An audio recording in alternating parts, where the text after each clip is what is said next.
So imagine for a second that there's an invisible minefield orbiting our planet. Right now, it's made up of hundreds of thousands of pieces of our own junk, all hurtling around at insane speeds. That's the reality of space debris. But what if the solution to cleaning up all that dangerous trash was to turn it into treasure? It really all comes down to this one question, doesn't it? For decades, we've looked up at this growing cloud of debris and just seen it as a massive threat to, well, everything we do in space. But what if we've been looking at it completely wrong? What if the problem is actually the solution? Okay, so before we can really get into the solution, we have to understand the terrifying scale of the problem. That whole minefield idea, it's not just a metaphor, it's a pretty accurate description of the dangerous legacy we've left floating around up there. So, what are we actually talking about when we say space junk?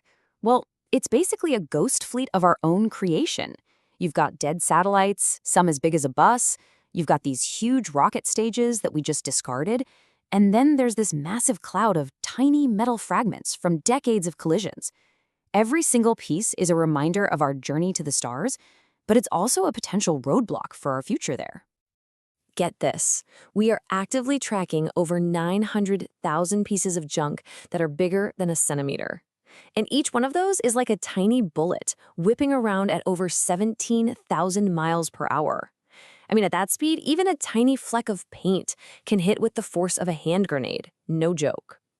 And all of this leads us to the ultimate nightmare scenario. It's called the Kessler syndrome. See, it's not about just one collision. It's about a domino effect.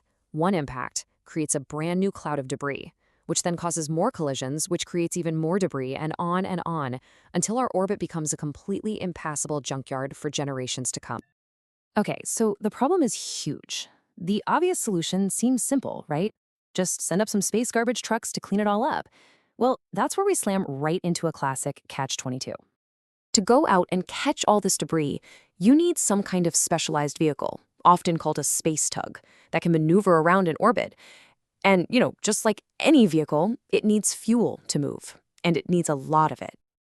And here is the paradox in a nutshell. Launching anything from Earth is unbelievably expensive, especially something as heavy as fuel. So a cleanup mission would burn through its budget and its fuel so fast that it would pretty much just become another piece of junk itself. We'd literally be adding more stuff to orbit to clean up stuff in orbit. It makes no sense.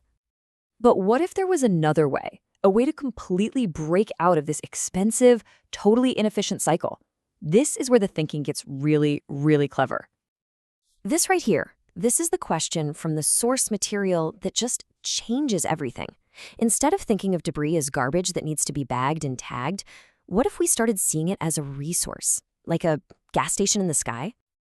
And that one question leads us straight to the hero of our story, a conceptual space tug that never needs a fuel delivery from Earth. It's a cosmic custodian that literally eats the junk it's designed to clean up. How cool is that? So, how on earth do you actually turn a random bolt or a piece of an old satellite into rocket fuel?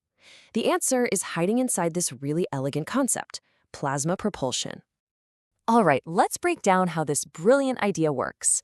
First, the tug just scoops up some small bits of debris. Then, it uses solar power to superheat that metal until it turns into a plasma. That's just an ionized gas.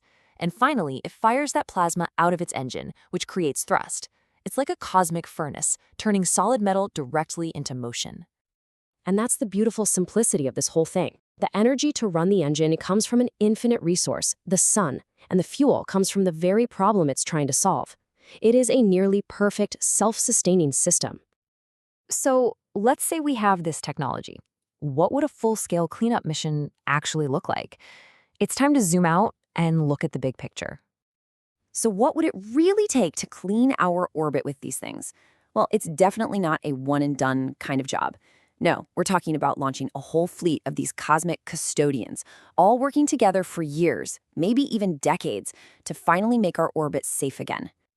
Now, while the exact numbers are still speculative, the scale of this task is just massive.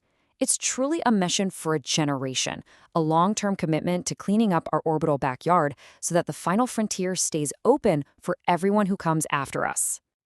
And that really leaves us with this final thought.